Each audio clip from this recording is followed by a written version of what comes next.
Donc ce chapitre vient concerner le traitement des objections dans le cadre des différentes étapes de... Donc on a vu les étapes précédentes, hein, préparer sa prospection, la prise de contact, la découverte du besoin et juste avant l'argumentation. Donc le traitement d'objections, c'est pas vraiment une étape qui arrive après l'argumentation, c'est plutôt une étape qui se construit en même temps. Hein, on le reverra, mais pour la simple raison que quand vous allez commencer à argumenter sur votre produit, votre client aura des remarques, des réactions, des questions. Donc tout ça, ce sont des objections qu'il vous faudra traiter, toujours avec le même objectif de bien faire comprendre à votre prospect ou à votre client les avantages qu'il va retirer à l'utilisation. Donc, une petite définition de ce que peut être une objection. Donc, c'est quelque événement que ce soit hein, qui vient perturber le bon déroulement de l'entretien.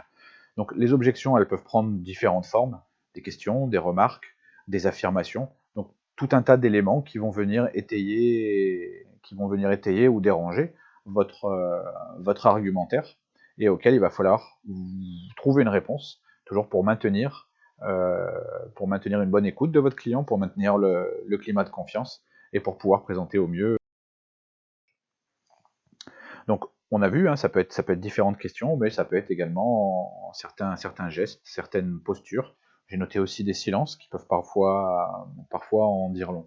Donc, tous ces éléments-là, il vous faudra les décrypter pour pouvoir au mieux les gérer. Alors, les plus fréquentes, on va pouvoir les classifier dans différentes catégories.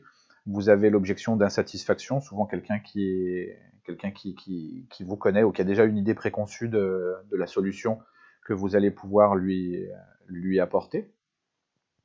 Des objections d'incompréhension, hein, quand vous vendez des produits ultra techniques parfois. Donc il se peut que votre interlocuteur ne comprenne pas tous les éléments que vous lui donnez. Et encore une fois, c'est très important qu'il en saisisse surtout les avantages. Donc vous aurez certains clients qui auront aucun souci à vous dire je comprends pas tel ou tel point. Il y en a d'autres qui ne vous le diront pas. Hein. Parfois afficher une faiblesse c'est pas bon. Donc du coup, bah, vous aurez une réaction comme celle que je vous ai mis en exemple, hein, quelqu'un qui dit oui, oui, oui, oui, oui tout le temps, bah, c'est qu'il y a une chance qu'il ne comprenne pas ce que vous êtes en train de lui dire.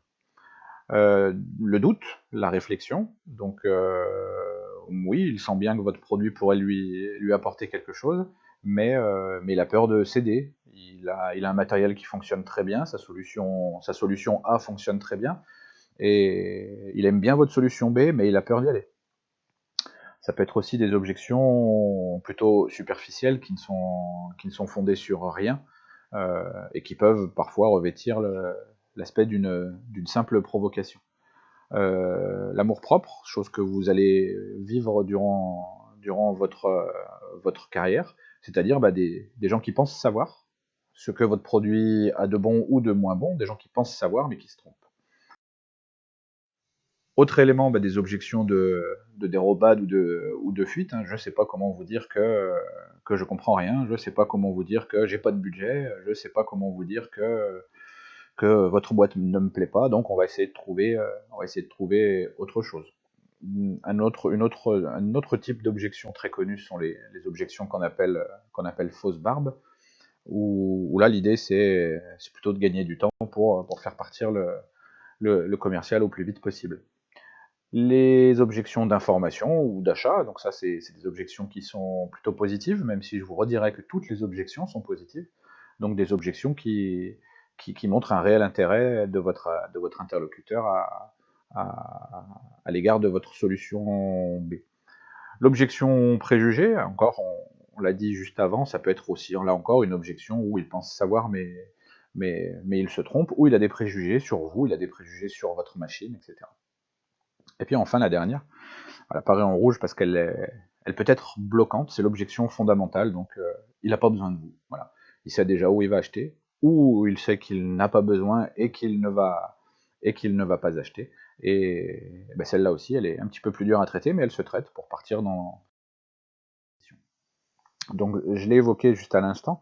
Pourquoi une objection, même si elle vient vous déranger, même si elle vient vous bloquer, pourquoi une objection, c'est toujours un élément positif. Et il faut vraiment que vous le preniez comme tel. Premier élément, Eh ben, c'est parce que c'est une marque d'intérêt.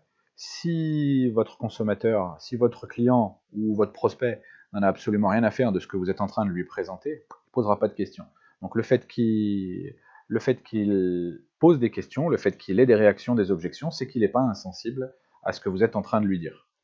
Deuxièmement, il faut vous en servir pour vous valoriser. On vous pose une question, notamment une question technique, vous y répondez, vous marquez des points. Vous travaillez encore l'aspect de la confiance et vous pouvez vous valoriser au travers de votre réponse à l'objection. Et dernier élément, c'est que ces objections, elles font avancer l'entretien, mine de rien, puisque chaque question va apporter de votre part une réponse, et c'est sur cette réponse-là que vous allez pouvoir réargumenter, que vous allez pouvoir retravailler vos avantages, et ça va déclencher peut-être une autre question, une autre objection de la part de votre prospect. Et bref, petit à petit, vous ferez avancer votre entretien jusqu'à de la conclusion. Donc, une objection doit être traitée. Si elle n'est pas traitée, elle reviendra. Ok. Alors, je vous prends un exemple. Je vous laisse 3 secondes pour le lire.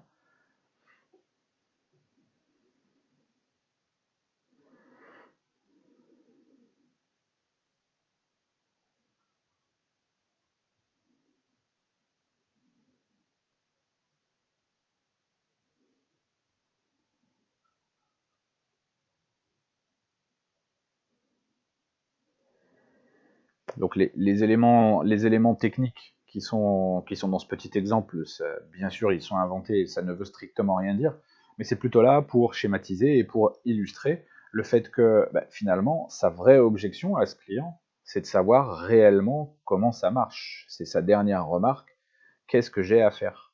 D'accord? Donc si on voit un petit peu plus, à la première remarque comment ça marche votre robot, si vous avez une réponse non satisfaisante, une réponse trop floue, une réponse trop vague, vous allez avoir une deuxième objection. Non mais concrètement, comment ça marche? Et là encore, on simule une réponse du commercial qui est encore plus axée vers de l'incompréhensible, vers du technique, et au final, on se retrouve avec une troisième objection, okay, qui est finalement toujours la même. D'accord? Donc, on doit gérer correctement l'objection, sinon elle va revenir sans arrêt. Le fait qu'une objection revienne sans arrêt, d'une, on perd du temps, hein, et on se l'est dit souvent, le temps c'est de l'argent, hein, plus je conclue ma vente rapidement, plus je pourrais passer à une autre vente avec un autre client. Et dans un deuxième temps, je vais également continuer à travailler la confiance, si j'apporte des réponses claires et rapides. Donc, au niveau du traitement de l'objection, des grandes règles générales à observer. Donc, comme je l'ai dit, on va traiter toutes les objections. Si jamais une objection n'est pas traitée, elle reviendra. Ou si elle ne reviendra pas, si elle ne revient pas, c'est qu'elle a altéré un petit peu la confiance que le client ou le prospect peut avoir en vous, et ça risque de vous gêner pour la conclusion. Deuxième élément très important, garder son calme. Garder son calme parce qu'il n'y a que quand on est calme qu'on arrive à proposer des réponses qui soient cohérentes et qui soient réfléchies. Et surtout, quand on perd son calme, c'est de plus en plus difficile derrière à engendrer de la confiance et à vendre. Et puis on va essayer de rester absolument positif. Donc c'était l'objet d'un slide précédent. Si vous considérez que l'objection est quelque chose de bénéfique et quelque chose de positif, vous allez y répondre comme à quelque chose de positif. De petites illustrations que vous retrouverez dans le cours dans la version écrite. Donc face aux objections, il y a plusieurs attitudes à avoir. Là, vous avez toutes les attitudes négatives, et ce sont des attitudes qui ne vous mèneront nulle part, et certainement pas à la vente. À l'opposé, vous avez des attitudes qui sont beaucoup plus positives, et si vous y répondez avec calme et que vous maintenez cette attitude, vous construirez sereinement votre entretien, vous engendrez de la confiance, vous continuerez à engendrer de la sympathie, et ce sont deux choses qui vous permettront de terminer votre vente et de la conclure le plus sereinement possible. Et si on prend l'exemple d'une vente que l'on ne conclut pas, eh bien peu importe, pas tout à fait, mais si on ne conclut pas la vente pour X raisons, notamment comme on l'a vu pour une objection fondamentale, en tout cas on a travaillé quand même déjà un début de relation commerciale avec ce prospect qui deviendra peut-être client. Donc traiter l'objection, on a dit, il faut la traiter correctement, sinon elle revient. Donc, c'est bien beau, mais comment on va s'y prendre? Souvent, l'expérience vous permettra de traiter au mieux les objections. Si vous restez sur une carrière de commercial dans les mêmes domaines, vous vous apercevrez que finalement, tous les clients sont différents, mais tous les clients se ressemblent. Ils ont souvent les mêmes questions qui vont revenir d'un entretien à un autre, ce qui vous fera progresser, hein. Si vous avez toujours la même question, vous ferez progresser ce point-là jusqu'à ne plus avoir cette question-là. Et puis quand vous aurez des objections un petit peu plus difficiles, un petit peu plus bloquantes, comme je suis pas intéressé, comme j'ai pas le temps, comme j'ai pas assez d'argent, comme j'aime pas votre boîte, etc., vous apprendrez petit à petit à avoir la réponse et elle viendra tout naturellement du tac au tac. Bon, pour nous qui sommes en train d'apprendre, on va se baser sur une méthode très simple, c'est une méthode qu'on appelle la méthode CRAC. Qu'est-ce que ça veut dire, CRAC? Donc, dans un premier temps, creusez l'objection, demandez des précisions. Okay, si elle est très clairement formulée, vous n'aurez aucun mal à la comprendre. Si elle est, c'est l'exemple qu'on avait vu juste avant avec le robot de traite, si vous ne comprenez pas exactement ce que veut dire votre prospect par cette objection-là, creusez-la, reposez-lui des questions. Deuxième temps, reformulez-la. Okay, donc, pour bien vous assurer que vous avez compris de quoi il retournait, reformuler l'objection, reformuler sa question. Ça vous permettra de bien valider que vous avez bien compris. Ça amène une autre notion, souvenez-vous qu'on avait vu dans la phase de découverte, et notamment du verrouillage. On reprend tous les points de la découverte pour travailler ce qu'on a appelé le principe de double confiance. Si vous reformulez l'objection correctement, votre client a compris que vous avez compris, il a confiance en vous, et vous-même, vous avez compris que vous avez bien cerné le souci, et vous aurez confiance en votre réponse. Le A pour argumenter, ça sera souvent, notamment sur les objections techniques, hein, ça sera souvent la méthode la plus simple, donc sur une incompréhension, ramener de l'argument technique, ramener de l'argument tout court d'ailleurs, tout en n'oubliant pas la technique qu'on a vue dans le cours d'avant, la technique du CAP, caractéristiques, avantages, preuves. Donc si vous devez réargumenter, il faudra réinsister comme il faut sur les avantages de la caractéristique que vous proposez. Et puis dans un dernier temps, pour finir notre crack, on va contrôler. On va contrôler que notre réponse a été adéquate et que l'objection est bien nettoyée. Okay, donc ça peut se faire d'une manière très très simple, hein, où vous réexpliquez un point technique, vous avez bien compris, est-ce qu'il y a des choses que vous voulez que je vous réexplique, etc., etc. Donc si vous gardez en tête cette méthode crack, je creuse l'objection, je la reformule, donc ces deux premiers points pour être bien sûr que j'ai compris ce que mon prospect ou mon client me demandait. Et puis les deux derniers points, argumenter et contrôler, c'est le traitement pur de l'objection, c'est-à-dire est-ce que j'ai bien répondu à la question. Donc différentes techniques pour répondre à l'objection. Si vous faites un petit peu des recherches, vous allez voir que des techniques, il y en a beaucoup existantes. Okay, moi, je vous ai condensé et synthétisé les principales, les plus fréquentes. Donc c'est quelque chose qu'il va falloir essayer et y arriver, qu'il va falloir apprendre le plus possible. Okay, donc la première technique, c'est la technique du boomerang, hein, comme l'image à laquelle ça renvoie. On renvoie l'objection au client pour lui faire préciser, pour avoir des différents éléments. L'exemple que je vous propose, c'est un client qui peut vous dire « Tiens, j'ai déjà un fournisseur », et la réponse à cette objection-là, c'est « En êtes-vous satisfait ?» Donc, vous allez forcer votre interlocuteur à approfondir sur ce fournisseur-là, ce qui vous permettra tout simplement à vous d'identifier quels sont les points qu'il attend, quelles sont ses attentes vis-à-vis d'un de ses fournisseurs, quels sont les points importants pour lui. Et là, on va pouvoir se retrouver sur une autre notion qu'on a vue également au chapitre précédent, qui est le 100K. L'affaiblissement, on va minimiser la portée de l'objection. Imaginons le cas, c'est l'exemple que je vous propose, imaginons le cas d'un prospect avec qui vous avez fait déjà une phase de découverte, vous avez verrouillé, donc vous êtes d'accord sur le fait que sa solution A n'est peut-être pas optimale et que votre solution B pourrait répondre à certains de ses problèmes, et pendant l'argumentaire, cette personne va vous dire « je ne suis pas intéressé ». S'il n'était pas intéressé, en toute logique, il vous l'aurait dit bien avant. Donc quelqu'un qui va vous dire je ne suis pas intéressé alors que vous êtes en train de développer un argumentaire, et surtout que vous avez bien verrouillé votre découverte, souvent ça cache quelque chose d'autre. Et c'est l'exemple, peut-être que ça peut être une hésitation persistante. La compensation, donc on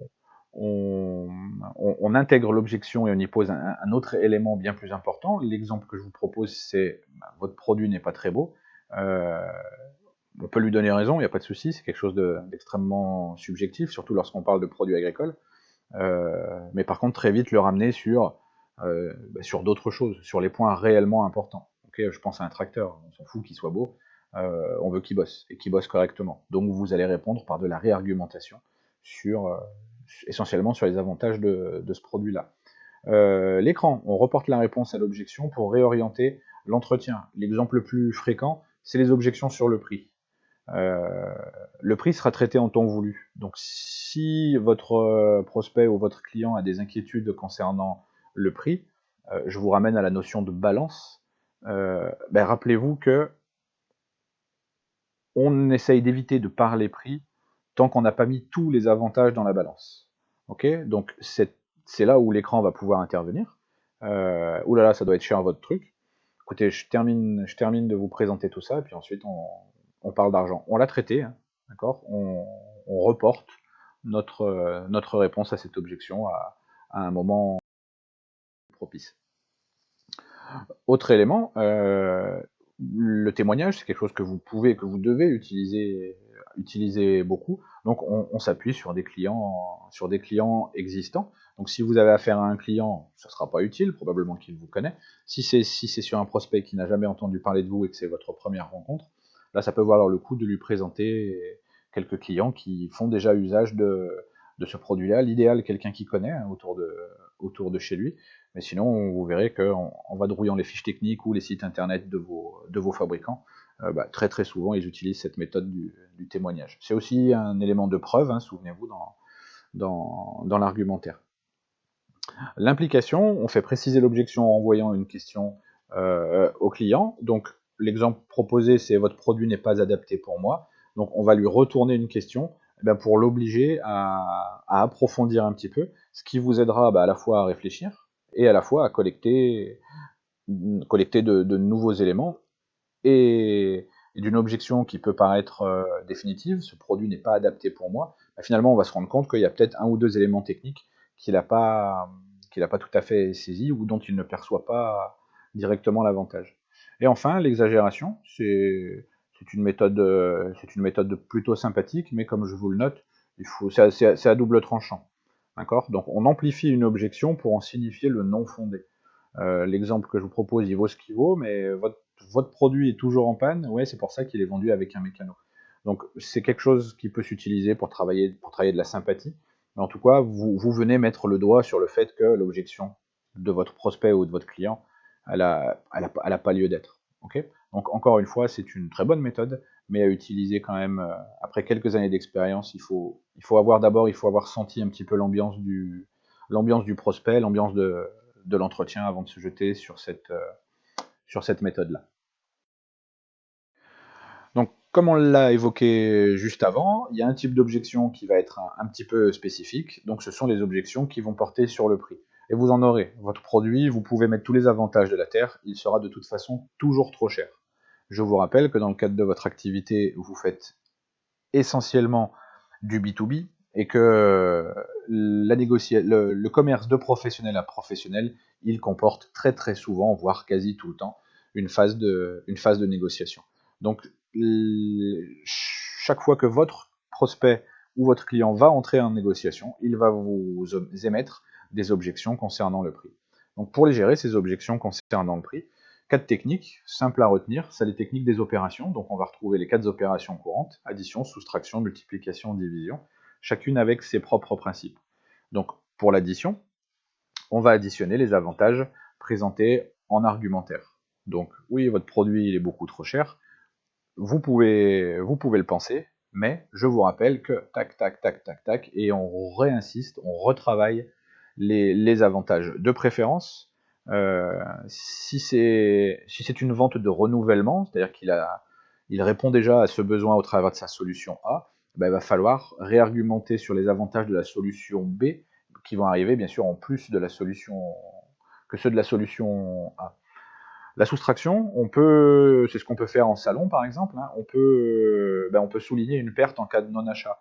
Vous allez faire des foires, vous allez faire des salons, vous allez tous peut-être faire des opérations de morte saison, et signifier au client que, attention, s'il le veut pour ce prix-là, il faut qu'il en profite sous un délai réduit.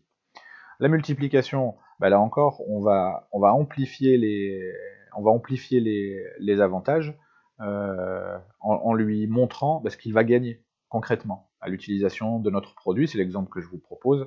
On va gagner du débit de chantier, on va gagner de la production, on va gagner du temps, et donc in fine, tout ça, c'est essentiellement pour dire on va gagner de l'argent. Et enfin, le dernier qui est très très très utilisé aussi, qui fonctionne très très bien, c'est la division. Donc si j'annonce à mon éleveur qu'un robot de traite, ça avoisine les 180 000 euros, qu'il n'en a jamais utilisé, qu'il connaît mal ce type de matériel, 180 000 euros, ça peut choquer. Par contre, ramenez-le à un coût acceptable euh, pour, euh, pour, euh, pour le client, c'est-à-dire il vous coûtera X euros par vache par jour, X euros par vache par mois. D'accord? C'est ce qu'on fait très régulièrement, c'est ce qu'on fait nous aussi en apprentissage quand on présente à un patron l'apprentissage et qu'il ne le connaît pas, on ne va pas lui dire que c'est 17 000 euros pour les 2 ans. Non, on va plutôt ramener ça à un salaire horaire ou plutôt un salaire mensuel. Voilà, donc ces 4 techniques-là sont aussi à connaître. On aura l'occasion en cours de travailler sous la forme de sketch pour expérimenter un petit peu toutes ces spécificités. Donc, le travail que je vous demande à la suite de ce chapitre-là, c'est comme d'habitude de m'envoyer vos questions, s'il y en a, n'hésitez pas. Et puis, prenez une semaine pour me rendre le travail demandé, c'est-à-dire vous réalisez une liste des objections reçues lors de votre expérience de commercial et vous apportez la réponse adéquate. Donc, comment vous allez faire ça? Sous la forme de tableau, ça ne me dérange pas, une colonne avec les objections et une colonne avec la réponse que vous avez apportée, et une troisième colonne en m'indiquant la technique que vous avez utilisée. Donc ce que je souhaite, c'est un minimum de 15 objections avec leur réponse sur un document informatique en PDF, vous avez l'habitude.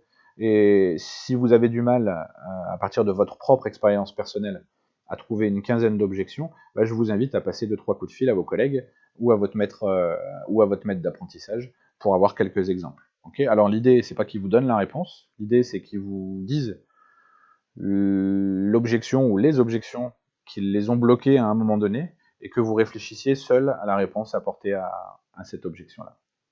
Voilà, ce cours est terminé. On se retrouve très vite pour le chapitre suivant qui va concerner la présentation du prix et la négociation.